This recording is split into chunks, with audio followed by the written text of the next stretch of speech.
Oh, wonderful. Everyone's coming. I see Navanats. I see folks from the Center for Public Impact, Code for America. Wonderful.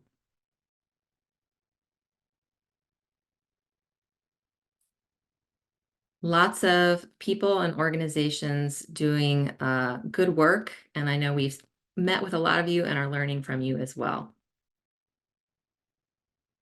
Hi, Simone, one of our strategic advisors. Thanks for joining us from CBPP. It's awesome. And yeah, we'll just give it like 1 minute more and then dive in. We have lots of fun things to dive into today. And as you're, introducing yourself and your org, just know that this chat is available throughout the webinar today. So as questions come up, you can type them in. Some of my colleagues from the Nava Labs team will be monitoring that chat and answering questions as we go. And we'll also have some time for quick Q&A at the end of our session today. All right, well, as you can see, today is focused on developing human-centered AI tools with user research. I am Alicia Benish. I'm joined by my colleagues Diana, Kanaiza, and Ryan from the Nava Labs team. And we are talking about a project that we're currently working on that's exploring the use of AI technology to enhance access to public benefit programs. So this is one of what we hope to be many share outs. Our goal is to be contributing to broader conversations with you all in what we're learning about what it means to use AI responsibly to support people who are using critical services. So with that idea that this is a point in time project, what we're going to be sharing today is an overview of what we're working on. Then we'll do a deep dive into our user research and talk about how that's helped us identify promising practices to develop AI tools that support people in their application and enrollment journey. We'll then jump into an example of how we're doing our AI experiments and really using the insights that we're learning from our stakeholders to define where we should be experimenting and how we should be thinking about the impact of different AI technologies. While you're going to be hearing from myself and colleagues from the Nava Labs project, I should say that this is a project that involves a lot of folks. If you're not familiar with Nava Labs, we are focused on prototyping policy and systems change within government programs and advocating for their adoption. We're a part of Nava Public Benefit Corporation. On this particular project, we're also working very closely with our friends at Benefits Data Trust, or BDT, and they are working hand in hand with us as we define and test different AI concepts. If you're not familiar with BDT, just one area of work that this organization does is providing phone-based support to people applying for services. So they operate in 6 different states with benefit specialists who are committing to treating callers with kindness and dignity as they screen and apply for critical programs like energy assistance, like food assistance, rent assistance, all those important services. We're also doing this early experimentation work with Bill and Melinda Gates and Google.org. So without their support, we would not be able to do this exploration. I won't name everyone, but because this is a project where we really want to be thinking about the impact that we can have and the role that AI can play in broader efforts to improve safety net services and access, we're working with a group of strategic advisors that are really operating at the intersection of human services, advocacy, and technology. And we're lucky enough to meet with folks from these orgs every month and get feedback on our progress as we go. Many of the insights you're hearing about today also come from community partners. So certainly that involves the staff at BDT, but it also means that we're working with a family advisory board, which Kanaiza will share more about today, as well as a number of staff and navigators working at community-based organizations across the country. So with that, I'm going to go ahead and pass it to Diana to talk more about our project. Thanks, Alicia, and hello, everyone. My name is Diana Griffin. I'm the lead product manager on this project, and I'm excited to share what it's all about. On the next slide,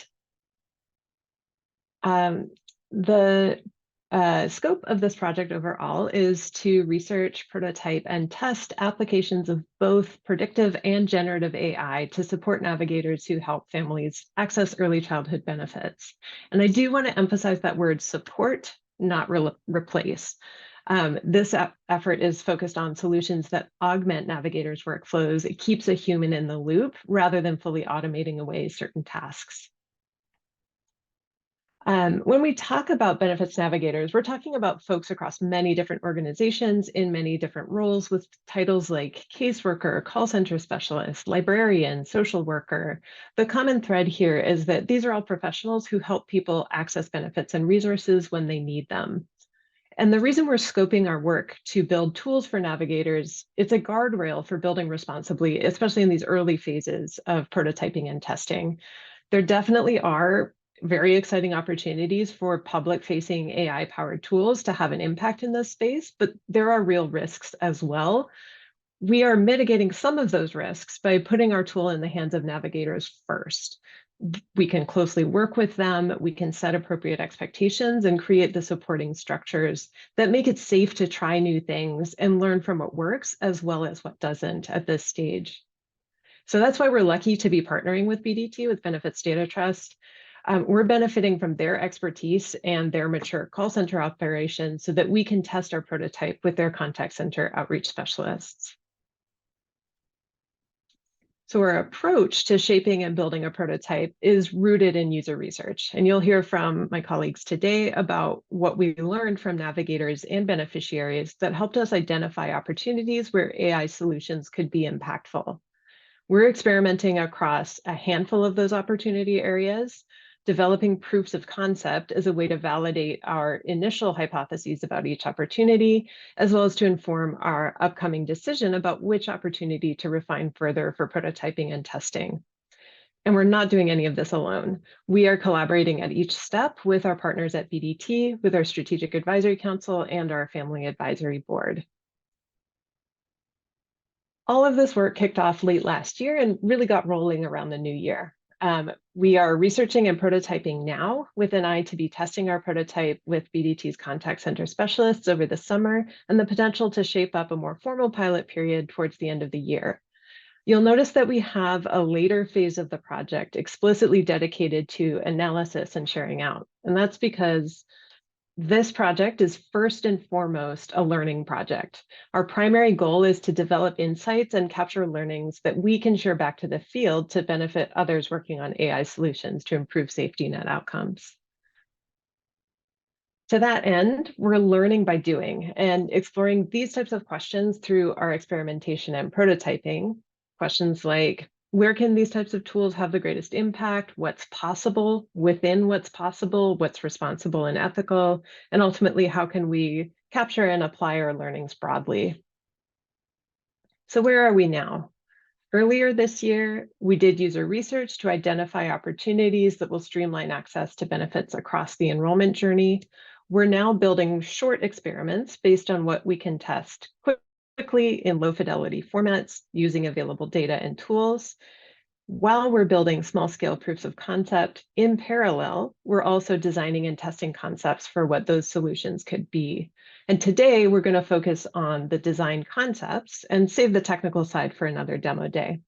So from here, I'm going to pass it to my colleague Kanaiza to share what we learned in our discovery phase that informed the opportunity areas where we're experimenting now.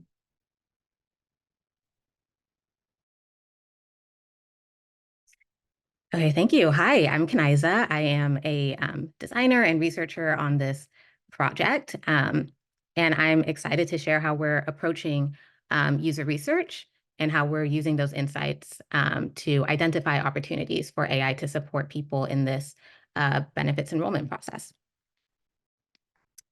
Okay, so first I'm going to start by talking about who we are engaging in this research and design process in order to make sure that that technology that we build is human-centered and is like responsive to the needs and behaviors of the potential end users. So as Diana mentioned, in this context, we're using the term navigator to refer to people who help other people apply to benefits and get connected to the services that they need. So that may look like social workers, benefit specialists, people who work in community-facing organizations. So this first group of people who we are doing user research with is comprised of a variety of navigators who work in community-based organizations. So with them, we conducted one-on-one interviews to learn about their day-to-day workflows, what they spend their time doing, which tasks they wish they spent less time doing and had more support with, and learning how they think that technology could help make their work more efficient. We also specifically dove into their thoughts on introducing AI into their workflows and got both their ideas and their concerns about that prospect. And we are currently in the process of testing our concepts with them. So the second group of navigators that we are engaging are those that work at BDT, the Benefits Data Trust, in their contact centers. So these people are specifically focused on helping people apply to programs like SNAP and Medicaid over the phone and helping them fill out those applications. With them, we had a very similar research process of one-on-one interviews, as well as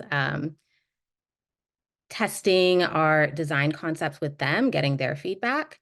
And then this third group that we are doing our user research with is what we're calling our family advisory board. So these are not navigators, but rather people from the general public who have experienced applying to these programs and are the ones actually seeking help from these services. So while the navigators are the direct end users of our tool, the people actually impacted by these outcomes are the families who are applying to these benefit programs. So we wanted to make sure that we're getting input from those people affected.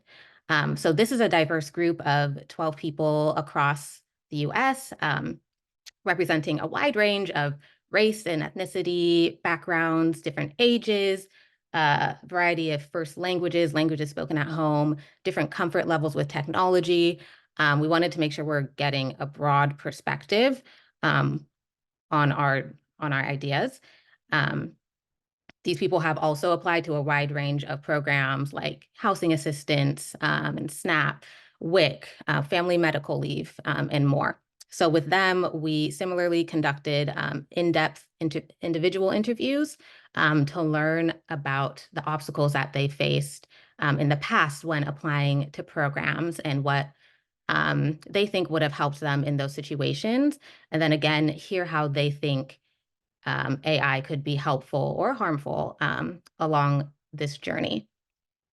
And we're also now in the process of testing our concepts with them as a group and having discussions to get their feedback on our tool ideas. So what we learned from all these interviews and testing sessions have helped us identify the opportunity areas for AI support that I'm about to jump into right now. Okay, well, first, here's a quick overview of the application process for programs like SNAP, food stamps, and Medicaid. In our research right now, we're primarily focused on the apply step and the provide additional information steps, which can vary as needed depending on the program. So jumping into that step of filling out application forms, what we've heard from beneficiaries is that they experience a lot of doubt and confusion when filling out these forms due to the jargon and the lack of plain language, and being asked unfamiliar questions that they have no idea how to answer. For example, when asked how many members are in their household, sometimes people don't know if they should include their roommate or the person who lives separately in a completely different part of the house that they technically share. As one beneficiary said, I didn't know if I filled out the form correctly. It felt like I was always guessing. It was pretty confusing. So this is one reason why they really appreciate having a navigator there to walk them through things and make sure that they're doing everything correctly. In fact, a couple of people on our family advisory board unfortunately told us that they're pretty sure that they were denied from programs that they think they were eligible for because they'd filled out the application incorrectly. Okay, and then on the other side, the navigators who are helping applicants apply to these programs also need help figuring out how to answer these questions sometimes, especially since different programs have different rules and regulations, definitions. So if you're someone who helps people apply to SNAP and Medicaid and energy assistance, that's a lot of different rules to keep in your head. And that places a big cognitive burden on the navigator. As one navigator said in this quote, I'm a generalist, right? I don't know that much about a lot of things. I know a little about a lot. So navigators need quick access to like trusted answers that arise as they're helping clients. Right now, a lot of the times they often rely on Googling things or just chatting a coworker and hoping that they respond quickly enough. So how might AI help fill these knowledge gaps of navigators? One opportunity we see is in an assistive chatbot that's customized to quickly answer questions by interpreting relevant eligibility rules and application requirements for the particular programs they need help navigating. Okay, so what about that step of providing clients with referrals to additional services? This often happens at the end of filling out an application. So the reality is people applying for one service like SNAP often have a range of other needs that are outside of the scope of that program. So for example, someone facing food insecurity may also need help with mental health services or help paying their rent. Beneficiaries that we talked to typically felt that even if an organization can't directly help them with their needs, they should be able to refer them out to other services that they can. So this beneficiary quoted here really appreciated how, even though he had specifically called 211 about housing, they took time to learn his whole situation and connected him to various services to help him holistically. He said, they didn't just let me say I need help with food or shelter. They let me know there was a gamut of services that they could connect me to. Meanwhile, on the other side, navigators sometimes need help knowing what that gamut of services is and knowing what resources they should recommend to a client. Sometimes they do have databases of referrals and resources, but searching through those lists to find the resources that are applicable to that client's specific situation can be time consuming. And it's also pretty difficult to keep those lists updated and know which organizations, which resources are still open, which have capacity to take on new people, that type of stuff. So how might AI help navigators identify and direct clients to relevant resources? One idea is for a referral generator that leverages AI to analyze the conversation, the interaction between a beneficiary and a navigator, and query referral databases to suggest resources that match the client's specific needs.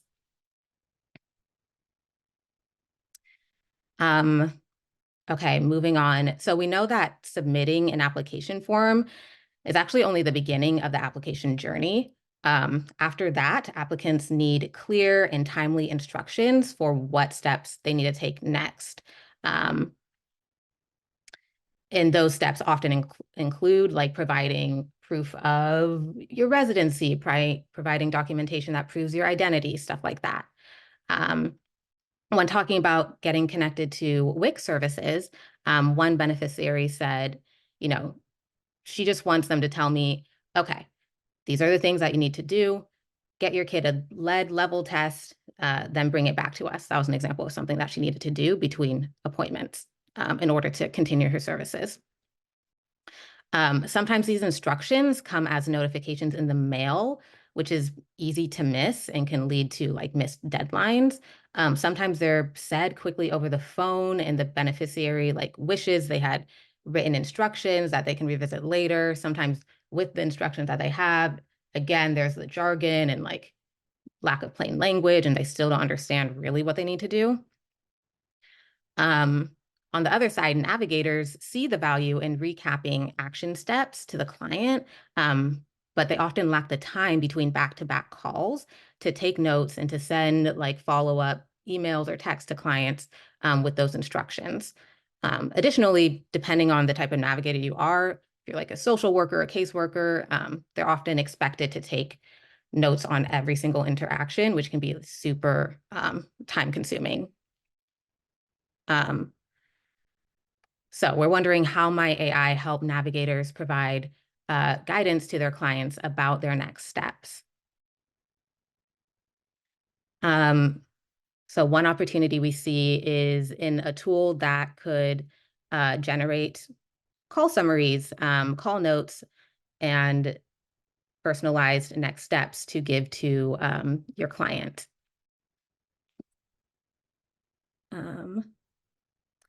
Okay, and then moving on to that step of providing the actual documentation, proof of residency, your identity, all these things that you need to prove to complete your application. So applicants need reassurance that the paperwork they're submitting is correct and meets requirements. Similarly to what we heard about filling out that initial application form, we've also heard from our family advisory board that they experience a lot of confusion and doubt when submitting this other type of paperwork.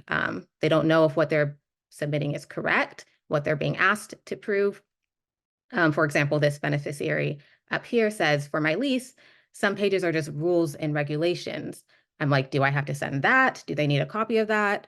And then when you do get it wrong, it causes a lot of delay or denial.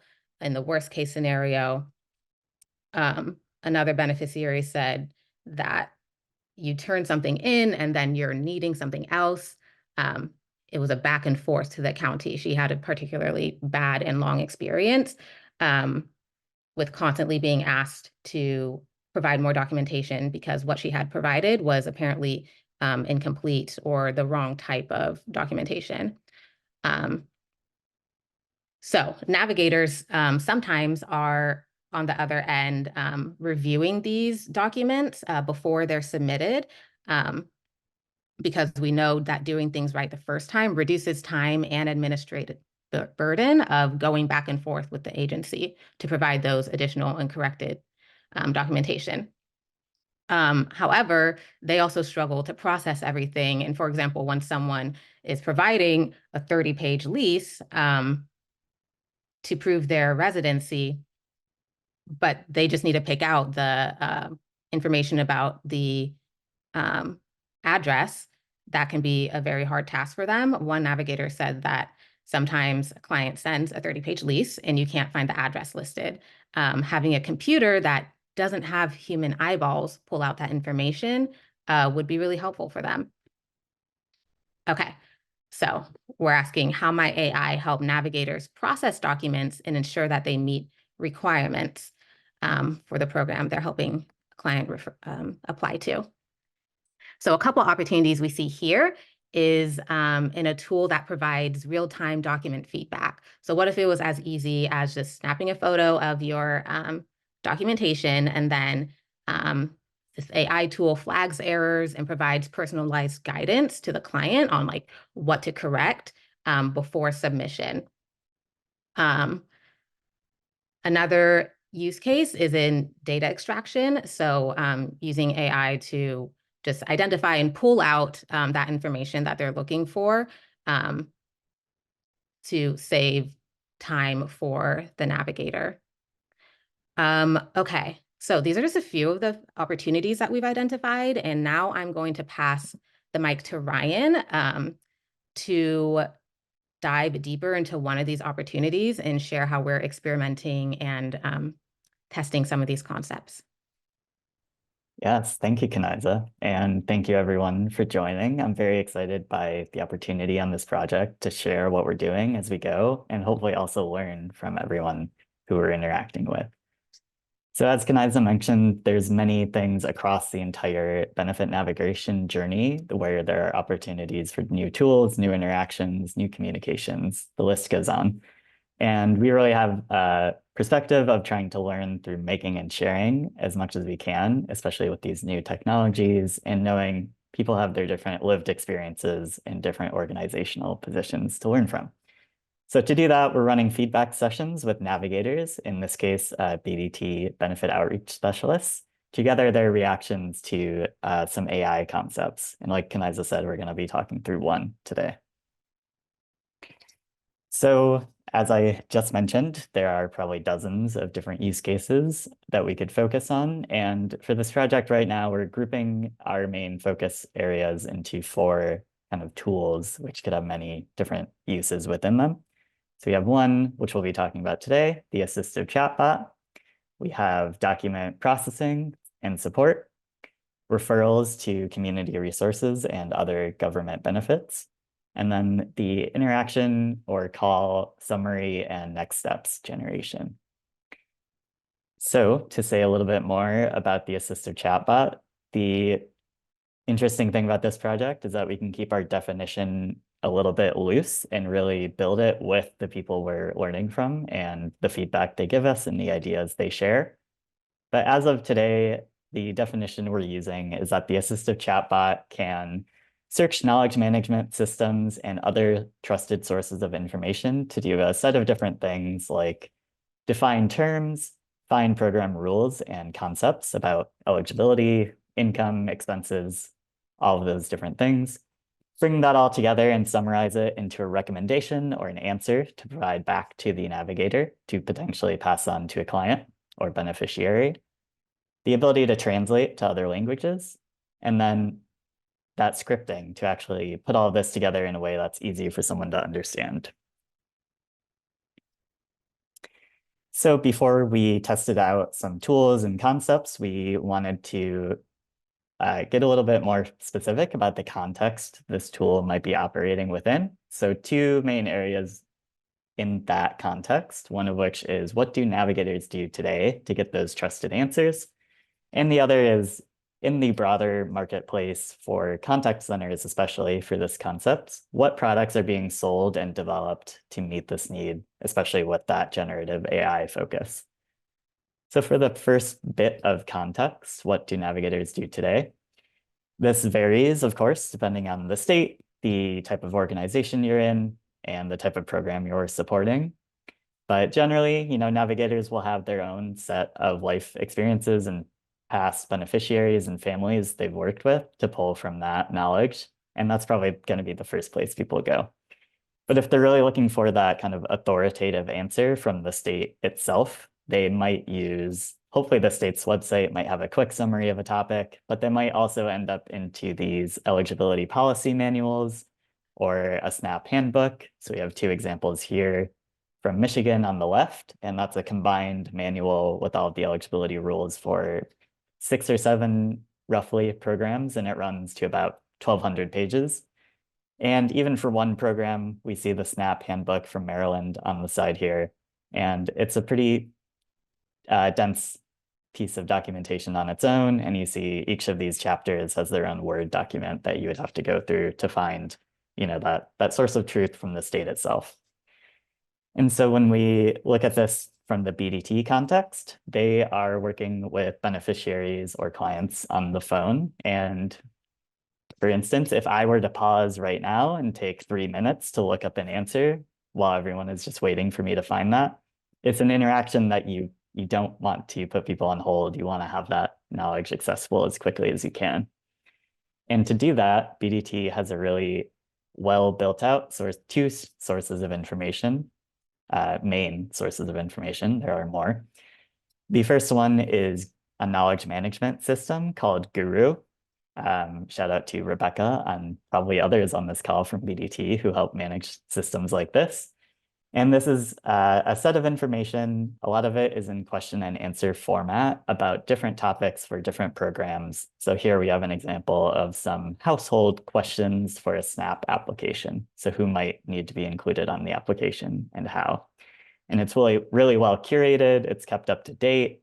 They look through the state's information and synthesize it in ways that are really easy for specialists to use.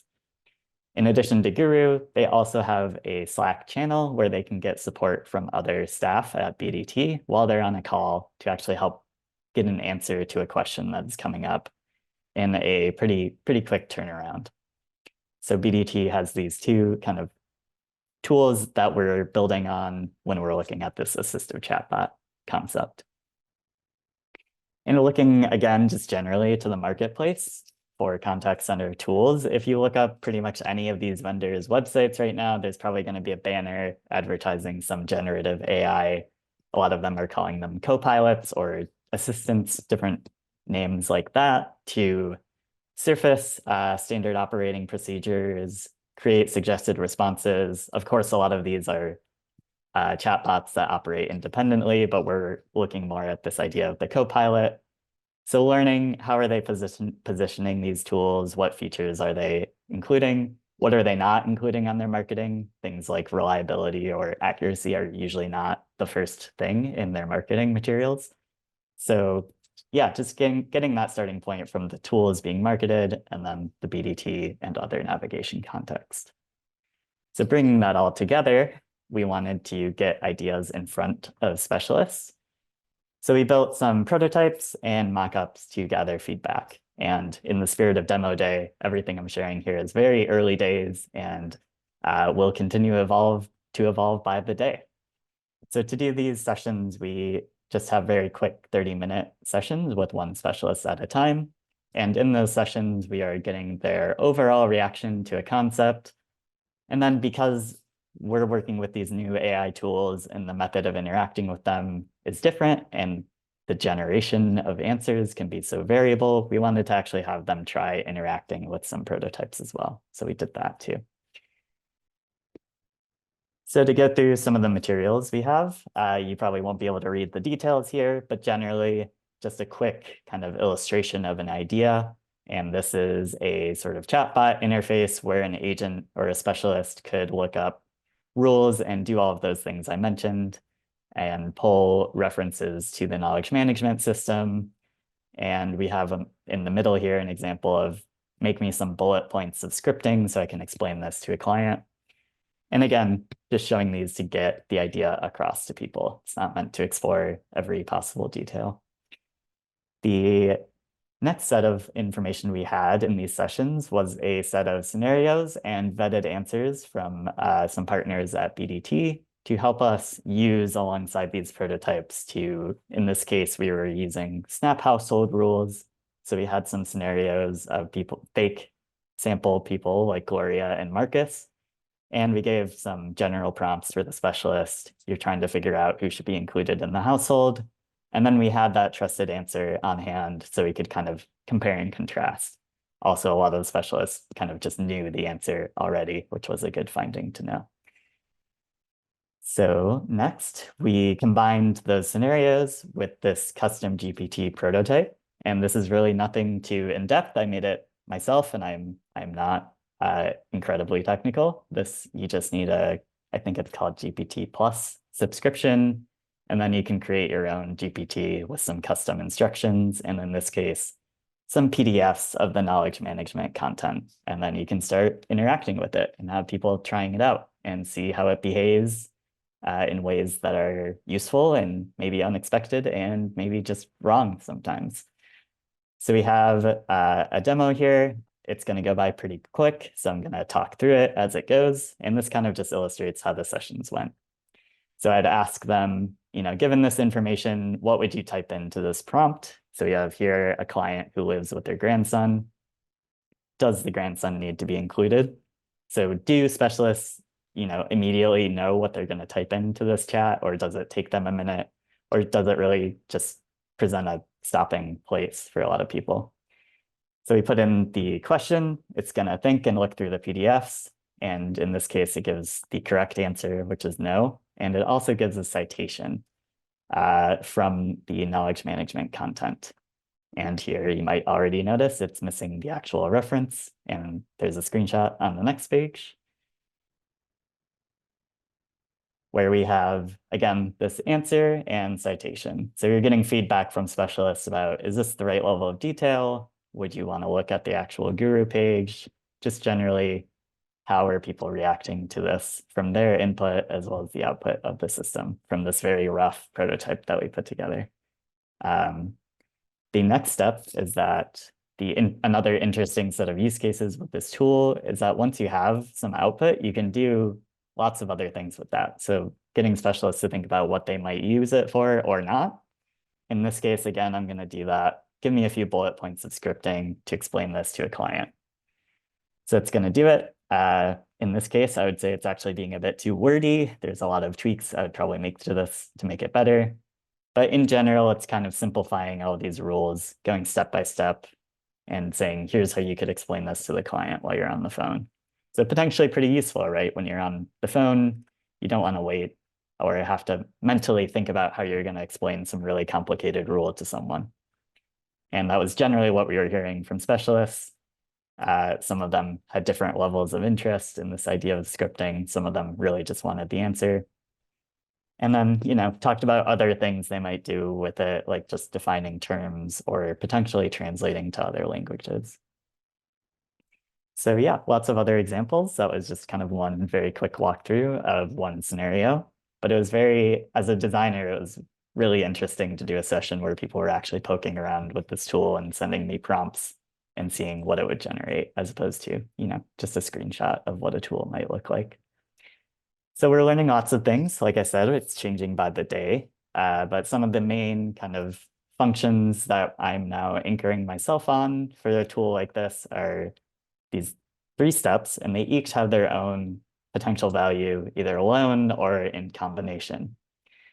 So first we have retrieval, and this is just about, searching, finding the right piece of information. So in this case, we're looking at the Maryland SNAP handbook, and it finds a section about required household combinations.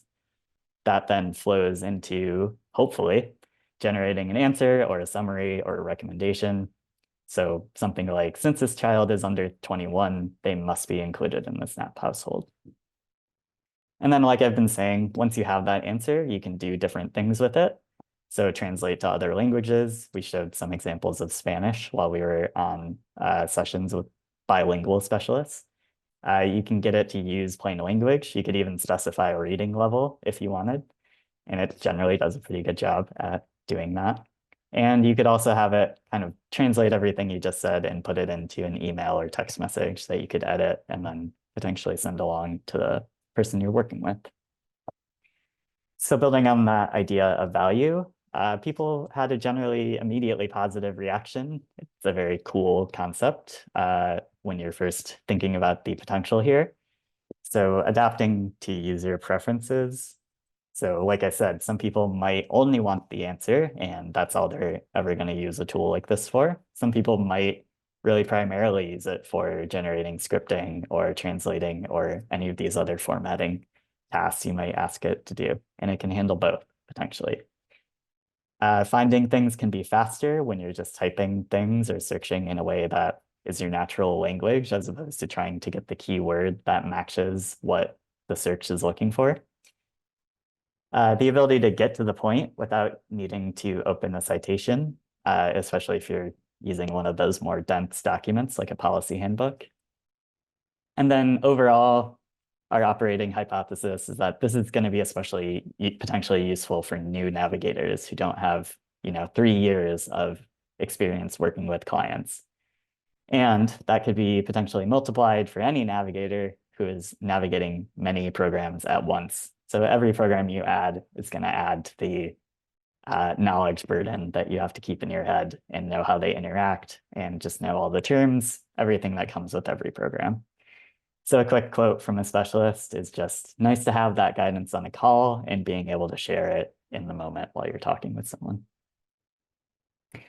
On the challenge side, you might have heard me say potentially a lot. There are a lot of challenges before something like this would be absolutely ready to go for many circumstances. One of the things we uncovered is really the benefit of a tool like Slack, where another staff member is giving you an answer, is that you can then point to that answer and say, this is where I got the answer from. This is the source it came from, if you're doing any auditing or quality management and things like that. And this tool could potentially try to replicate that, but at least, in these early prototypes, it doesn't really get to that user need.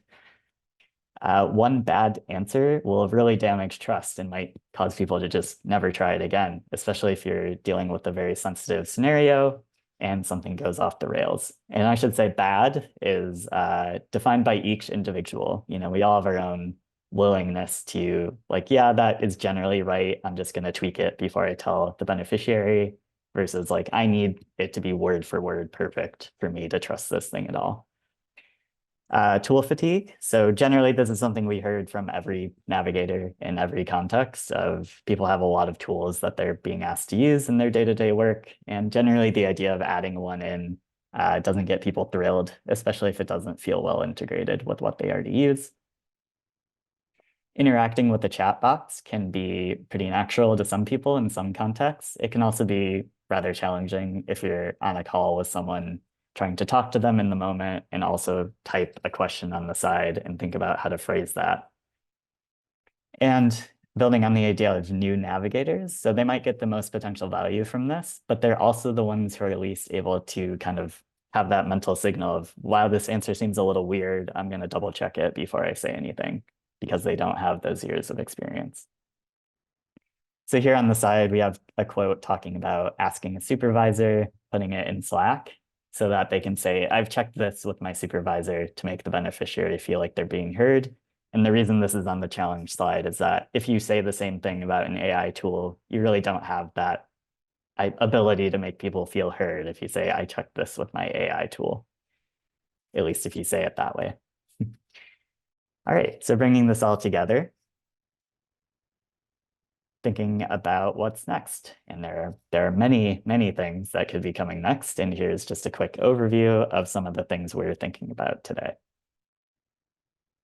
So within this assistive chat area for navigators, thinking about other navigation contexts. So, BDT has these forms of support. If you're at a smaller community-based organization with maybe 2 to 3 people, you might not have the same level of support. And so how does the use of a tool like this feel different in that context?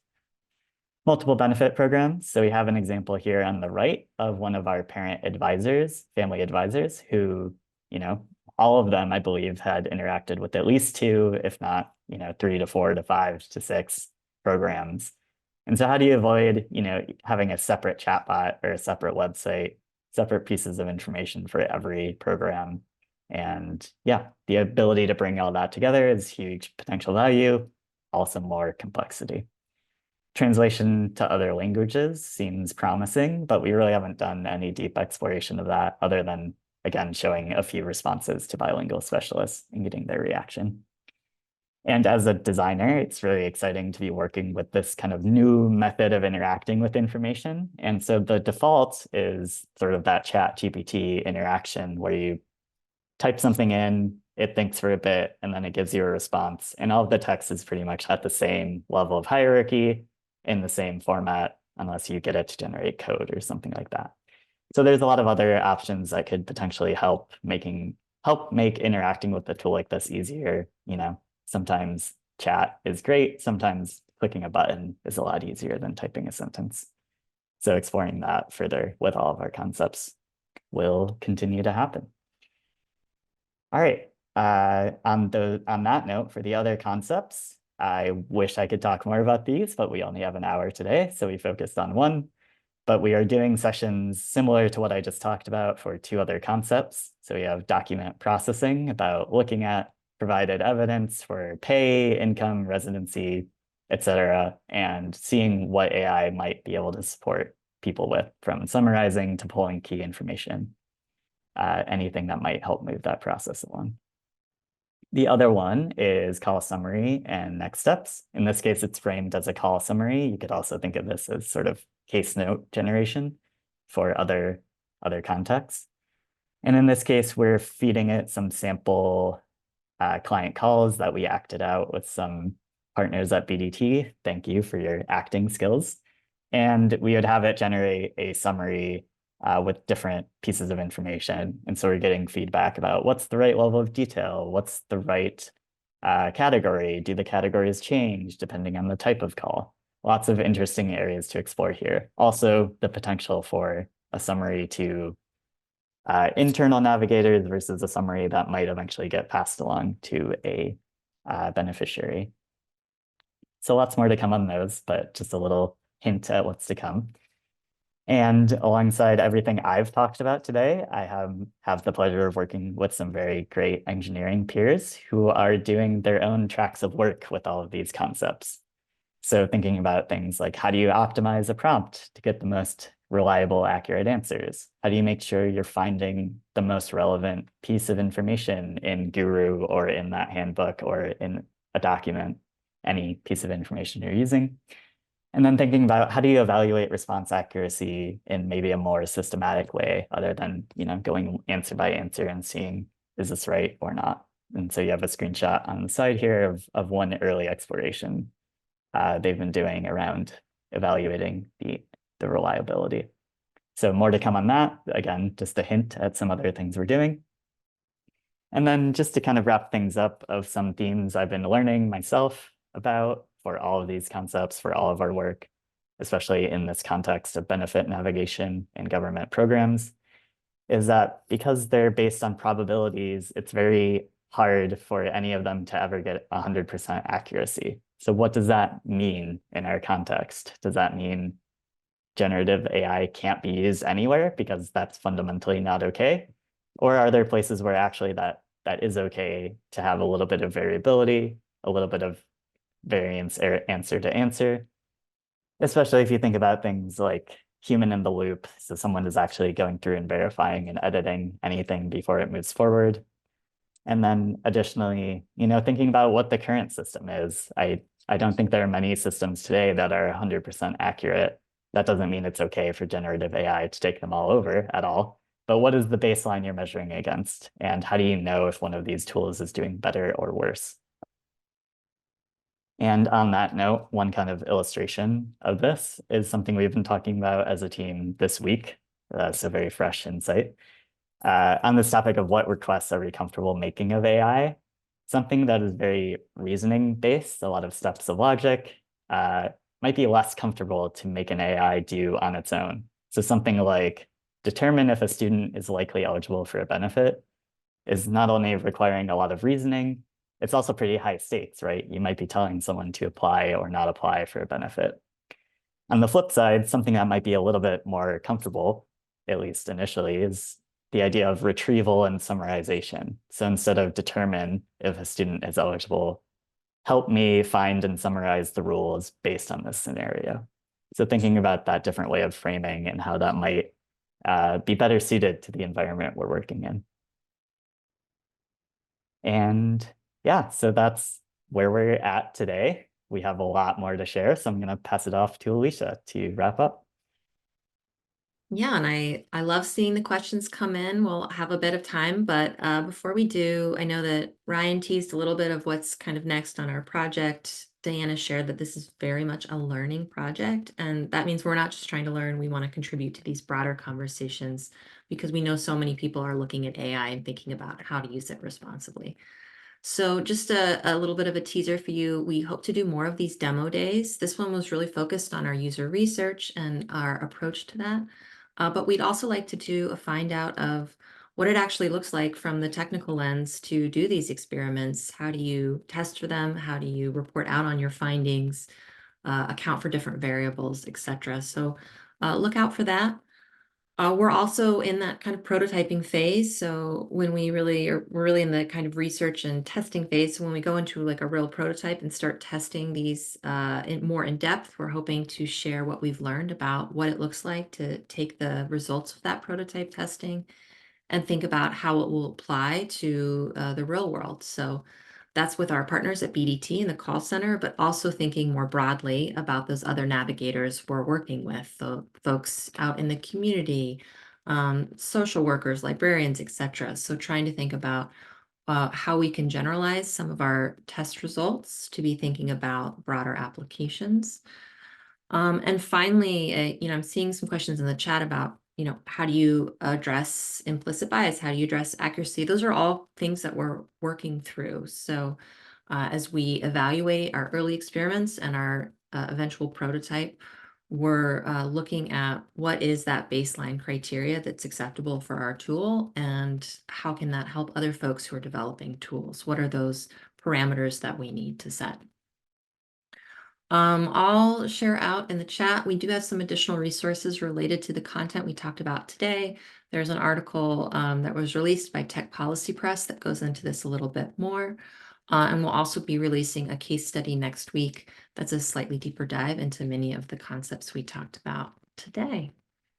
So really appreciate all of the engagement and kind of interest in this. We definitely hope that you'll follow along.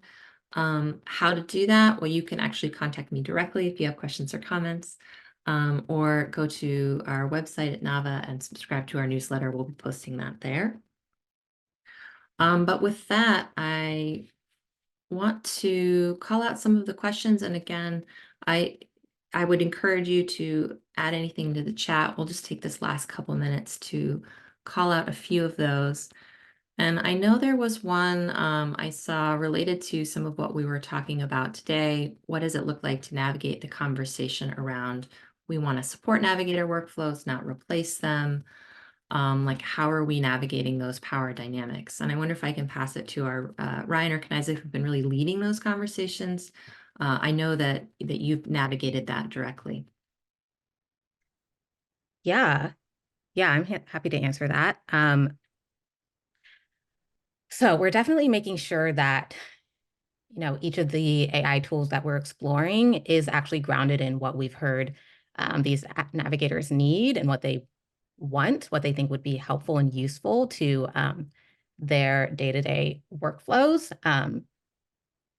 And I think we've actually been surprised by how open these navigators have been to the prospect of integrating like this newer technology to make their work more efficient. They're overwhelmed, they're slammed with back-to-back interactions. And so people are pretty happy for tools that can make their work, that can help them and provide support that they need more of.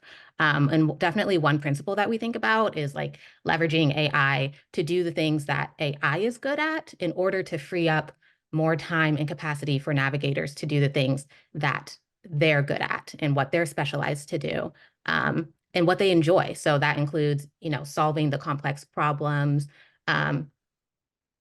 certainly providing people with the kind of emotional support that is a big part of the help that they do. A lot of the time people are frustrated at the end of the line or in crisis, really in need, and finally connecting with someone who makes them feel heard and validated and understood in their needs. That's almost equally as helpful as like the actual steps and services that they're providing. So, for example, that's one of the big things that both navigators and beneficiaries we talk to are concerned about, that they don't think AI would be very good at doing, and certainly don't want us or anyone to try to replace the role that navigators have in providing that to people. So absolutely, we're not trying to make an AI tool that like comforts someone in need, but maybe, something that can help answer a very simple question or highlight these rules that they're looking for, or, again, find an address in 30 pages of documents that's more appropriate for this technology right now. So thank you. And I saw some questions around, are we going to share out the slides after? Yes, we'll have a recording and we'll have the deck for folks that want to take a look back at what we're working on. And again, just want to say, really appreciate everyone joining us. We like these questions too, because we're defining kind of what's important and trying to think about what considerations we need to have. So it's definitely helpful to kind of get this instant feedback of what are other people grappling with and where are you interested in. So we'll definitely take a note of this transcript as well and see if we can share out some of these questions with you all. But with that, I'll just take this last few minutes to say thanks. Thanks to my fellow presenters, to the folks at PDT who've been a part of this project and joined the conversation today, and to all of you. Really appreciate it and hope to see you next time.